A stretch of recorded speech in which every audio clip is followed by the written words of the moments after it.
आप चाहते हैं कि सुनील झकास का ऑडियो और वीडियो आप तक तुरंत पहुंचे, तो चैनल को सब्सक्राइब करें और बेल आइकन को दबाना ना भूलें।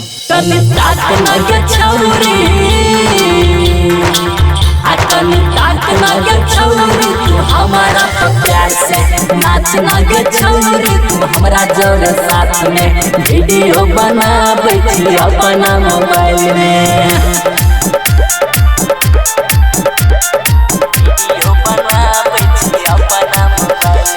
लप लप लचके छो तोहर कमर गे, लहंगा चोली में लगे छे खूब क्यूट गे, लहंगा चोली में लगे छे खूब। हाँ लप लप लचके छो तोहर कमर गे, लहंगा चोली में लगे छे खूब क्यूट गे, लगे छे खूब क्यूट गे।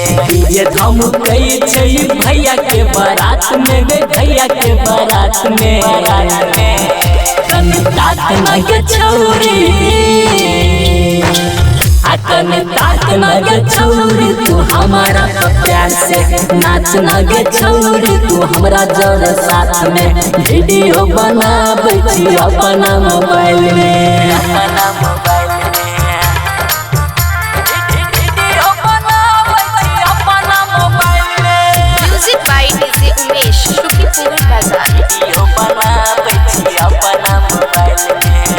छौरी गजबे के तोहर स्माइल छौगे, कते छौरा के नजर में गरल छगे, कते छौरा के नजर में गरल छगे। हाँ छौरी गजबे के तोहर स्माइल छौगे, कते छौरा के नजर में गरल छगे, गरल छगे। मन बेचैन छै कर ले जोगार, तू कर ले जोगार गे, जोगार गे।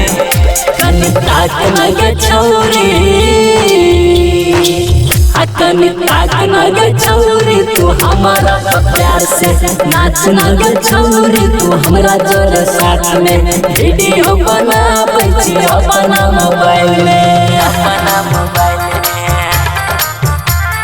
वीडियो बनाबै छी अपना मोबाइल में। Music by DJ Umesh, Shukipur बाजार। वीडियो बनाबै छी अपना मोबाइल में। छौरी सेक्सी स्टाइल में रहै छगे, कते छौरा के मनमा सनकाबै छगे, कते छौरा के मनमा सनकाबै छगे। हाँ छौरी सेक्सी स्टाइल में रहै छगे, कते छौरा के मनमा सनकाबै छगे, सनकाबै छगे। सुनील झकास के न कर इनकार, तू न कर इनकार के, कर के। ताकना गे छौरी, अकन ताकना गे छौरी, तू हमारा तो प्यार से नाचना गे छौरी, तू हमरा जोर साथ में वीडियो बनाबै छी अपना मोबाइल में। रिकॉर्डिंग बाय दिलदार म्यूजिक।